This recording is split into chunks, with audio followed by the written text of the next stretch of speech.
नमस्कार। आकाशवाणी जयपुर अजमेर से प्रस्तुत हैं प्रादेशिक समाचार।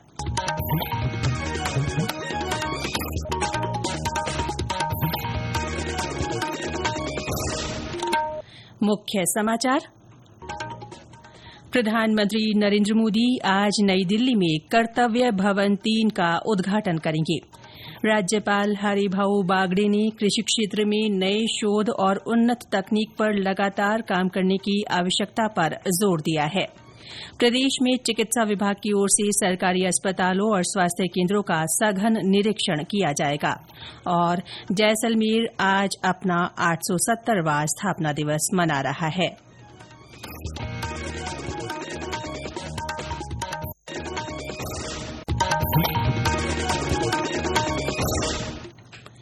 समाचारों के साथ मैं रितिका गुप्ता और अब समाचार विस्तार से। प्रधानमंत्री नरेंद्र मोदी आज नई दिल्ली के कर्तव्य पथ पर स्थित कर्तव्य भवन 3 का उद्घाटन करेंगे। प्रधानमंत्री इस अवसर पर एक सार्वजनिक कार्यक्रम को भी संबोधित करेंगे। कर्तव्य भवन 3 व्यापक बदलाव के बाद बने सेंट्रल विस्टा का हिस्सा है। ये आगामी कई सामूहिक केंद्रीय सचिवालय भवनों में पहला है, जिनका उद्देश्य प्रशासनिक प्रक्रियाओं को सुव्यवस्थित करना और शासन को चुस्त और अधिक सक्षम बनाना है। कर्तव्य भवन 3 लगभग 1.5 लाख वर्ग मीटर में स्थित आधुनिक 7 मंजिला कार्यालय परिसर है। इसमें गृह, विदेश, ग्रामीण विकास, सूक्ष्म, लघु एवं मध्यम उद्यम, कार्मिक और प्रशिक्षण विभाग, पेट्रोलियम और प्राकृतिक गैस सहित प्रमुख मंत्रालय और प्रधान वैज्ञानिक सलाहकार के कार्यालय होंगे। राज्यपाल हरिभाऊ बागड़े ने कृषि क्षेत्र में नए शोध और उन्नत तकनीक पर लगातार काम करने की आवश्यकता पर जोर दिया है।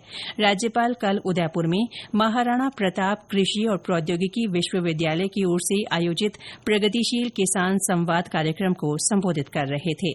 उन्होंने कहा कि कृषि क्षेत्र के विकास में आने वाली चुनौतियों का समाधान खोजते हुए आगे बढ़ना जरूरी है। श्री बागड़े ने महाविद्यालय परिसर में स्थित महाराणा प्रताप की प्रतिमा पर श्रद्धा सुमन अर्पित किए। उन्होंने मोटे अनाज की नई किस्मों सहित अन्य उपयोगी जानकारियों को लेकर विश्वविद्यालय की ओर से प्रकाशित की गई coffee table book the millets story का विमोचन भी किया। जोधपुर में मनाए जाने वाले राज्य स्तरीय स्वाधीनता दिवस समारोह की तैयारियां जोर शोर से की जा रही है। इस संबंध में कल जोधपुर के मारवाड़ इंटरनेशनल सेंटर में सामान्य प्रशासन विभाग के शासन सचिव जोगाराम ने अधिकारियों की बैठक ली। उन्होंने अधिकारियों को राज्य स्तरीय मानकों के अनुरूप सभी तैयारियों को अंतिम रूप देने के निर्देश दिए। इस बीच प्रदेश भर में हर घर तिरंगा अभियान के तहत विभिन्न कार्यक्रम आयोजित किए जा रहे हैं। 12 में कल नगर परिषद की ओर से शहर में तिरंगा रंगोली सजाई गई। सवाईमाधोपुर में आज जिले भर में तिरंगा यात्राएं निकाली जाएंगी। पाली में आज से अभियान के तहत कई गतिविधियां होंगी। आज राजकीय भवनों और शैक्षणिक संस्थानों पर हर घर तिरंगा प्रदर्शनी आयोजित की जाएगी। विद्यालय, कॉलेज और सार्वजनिक स्थानों पर तिरंगा रैली, तिरंगा राखी प्रतियोगिता और वर्कशॉप का आयोजन किया जाएगा। पंचायत शिक्षा, पुलिस, चिकित्सा, खेल विभाग द्वारा 11 अगस्त तक तिरंगा rally, bike rally, cycle rally का आयोजन किया जाएगा। सेल्फी बूथ बनाया जाएगा। शहर के प्रमुख चौराहों, मूर्तियां, सार्वजनिक भवनों की लाइटिंग की जाएगी। विशारद जोशी, आकाशवाणी समाचार, पाली। राज्यपाल हरिभाऊ बागड़े ने उत्तरकाशी के धराली क्षेत्र में बादल फटने से हुए हादसे पर गहरा शोक व्यक्त किया है। उन्होंने ईश्वर से मृतकों की आत्मा की शांति और शोक संतप्त परिजनों को ये दुख सहन करने की शक्ति प्रदान करने की कामना की है। मुख्यमंत्री भजन लाल शर्मा ने भी सोशल मीडिया पोस्ट में दुर्घटना पर दुख जताते हुए हादसे में घायलों के जल्द स्वस्थ होने की कामना की है। गौरतलब है कि कल धराली गांव में बादल से खेर गंगा नदी में अचानक आई बाढ़ से व्यापक तबाही हुई है। इसमें 4 लोगों के मारे जाने और कई लोगों के लापता होने की सूचना है।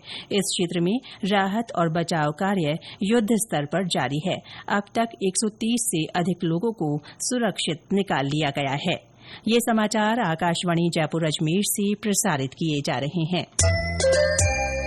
प्रादेशिक समाचार बुलेटिन आप हमारे x handle @AIRnews_Jaipur, YouTube channel Rajasthan AIR news और फेसबुक AIR न्यूज राजस्थान पर भी सुन सकते हैं। प्रदेश में चिकित्सा और स्वास्थ्य विभाग की ओर से सरकारी चिकित्सा संस्थानों और स्वास्थ्य केन्द्रों का सघन निरीक्षण किया जाएगा। विभाग की प्रमुख शासन सचिव गायत्री राठौड़ ने कल स्वास्थ्य सेवाओं की साप्ताहिक समीक्षा बैठक में अधिकारियों को इसके निर्देश दिए। उन्होंने जर्जर और अधिक मरम्मत की आवश्यकता वाले अस्पताल भवनों पर जर्जर भवन प्रवेश निषेध का बोर्ड लगाकर उन्हें तुरंत बंद करने को कहा। साथ ही प्राथमिकता के साथ इनकी मरम्मत सुनिश्चित करने के निर्देश दिए। इसके अलावा उन्होंने मौसमी बीमारियों की रोकथाम के लिए विभाग की ओर से चलाई जा रही गतिविधियों की भी समीक्षा की। राज्य के अस्पतालों में विभिन्न रोगों की जांच सुविधा को बेहतर बनाने के लिए प्रयोगशालाओं में हब एंड स्पोक मॉडल अपनाया जाएगा। इस मॉडल के तहत अस्पतालों में निःशुल्क जांच आउटसोर्स मोड पर उपलब्ध करवाई जाएंगी। इस संबंध में चिकित्सा और स्वास्थ्य विभाग और 2 कंपनियों के बीच एमओयू किया गया है। चिकित्सा मंत्री गजेंद्र सिंह खींवसर और विभाग की प्रमुख शासन सचिव इस मौके पर मौजूद रहे। गौरतलब है कि केन्द्र सरकार की ओर से इस मॉडल को अपनाने की पहल की गई है। इसी क्रम में प्रदेश में ये मॉडल लागू किया जा रहा है। इसका उद्देश्य गांवों और कस्बों तक रोगियों की जांच की सुविधाएं सुगमता से उपलब्ध कराना है। इससे विभिन्न रोगों की जांच रिपोर्ट के लिए लंबा इंतजार नहीं करना पड़ेगा। इसके लिए प्रदेश में 42 मदर लैब, 135 हब लैब और 1335 स्पोक्स चिन्हित किए गए हैं। जैसलमेर आज अपना 870वां स्थापना दिवस मना रहा है। जैसलमेर की स्थापना 1156 में भाटी वंश के शासक महाराव जैसलदेव द्वारा की गई थी। स्थापना दिवस पर आज विभिन्न कार्यक्रम आयोजित किए जा रहे हैं। सोनार दुर्ग स्थित स्वांगियाजी देवी मंदिर पर विशेष पूजा अर्चना के साथ कार्यक्रमों की शुरुआत हो रही है। और ब्यौरा हमारे संवाददाता से। महारावल पैलेस में स्वांगिया जी की चौक में जैसलमेर की खुशहाली के लिए गायत्री यज्ञ करवाया जाएगा। इसके साथ ही दुर्ग राजमहल की छत पर ध्वज पूजन भी किया जाएगा। स्थापना दिवस के अवसर पर महिला सशक्तिकरण को बढ़ावा देते हुए आज बालिका वर्ग की चित्रकला प्रतियोगिता का आयोजन सोनार दुर्ग स्थित अक्खे चौक में रखा गया है। प्रतियोगिता में विजेताओं को नगद पुरस्कार एवं प्रमाण पत्र प्रदान कर सम्मानित किया जाएगा। सम्मान समारोह के अवसर पर कला एवं पर्यटन से संबंधित महानुभावों का सम्मान भी किया जाएगा। वहीं ग्रामीण हाट बाजार स्थित बिहार हेरिटेज म्यूजियम में जैसलमेर की सांस्कृतिक विरासत एवं संरक्षण विषय पर विचार गोष्ठी का आयोजन किया जाएगा। वहीं आज संग्रहालय पर्यटकों एवं आमजन के लिए निःशुल्क खुला रहेगा। मनीष व्यास, आकाशवाणी समाचार, जैसलमेर। राजस्थान राज्य सहकारी उपभोक्ता संघ कॉन्फेड की ओर से जयपुर में सहकार राखी उत्सव का आयोजन किया जा रहा है। इसके तहत नेहरू सहकार भवन में रंग बिरंगी और आकर्षक राखियों की प्रदर्शनी लगाई गई है। सहकारिता विभाग की प्रमुख शासन सचिव मंजू राजपाल ने इस प्रदर्शनी का अवलोकन किया और सभी उत्पादों की जानकारी ली। उन्होंने कॉन्फेड की इस पहल की सराहना की। और ब्यौरा समाचार कक्ष से। 8 अगस्त तक चलने वाले सहकार राखी उत्सव के तहत लगाई गई प्रदर्शनी में स्टॉल्स पर अलग अलग तरह की राखियां सजाई गई हैं। इनमें कुंदन की राखी, पेंडल राखी, रोली मोली वाली राखी, पेयर और चूड़ा राखी, साथ ही राम राखी बिक्री के लिए रखी गई हैं। इसके साथ ही बच्चों के लिए यूनिकॉर्न, भीम, मिकी माउस और लाइटिंग वाली राखी जैसी विभिन्न प्रकार की आकर्षक राखियां बाजार से कम दरों पर उपलब्ध हैं। साथ ही राजीविका और महिला स्वयं सहायता समूहों की ओर से तैयार की गई रंग बिरंगी हस्त निर्मित राखियां भी खरीदारों का ध्यान खींच रही हैं। इसी प्रकार सहकारी समिति द्वारा घर में बनाए गए उत्पाद जैसे गुड़ की मठरी, गुड़ के पारे, मिलेट्स की मठरी, अचार और पापड़ भी स्टॉल्स पर रखे गए हैं। आमजन यहां से किफायती दरों पर खरीदारी कर सकते हैं। समाचार कक्ष से माधुरी वशिष्ठ।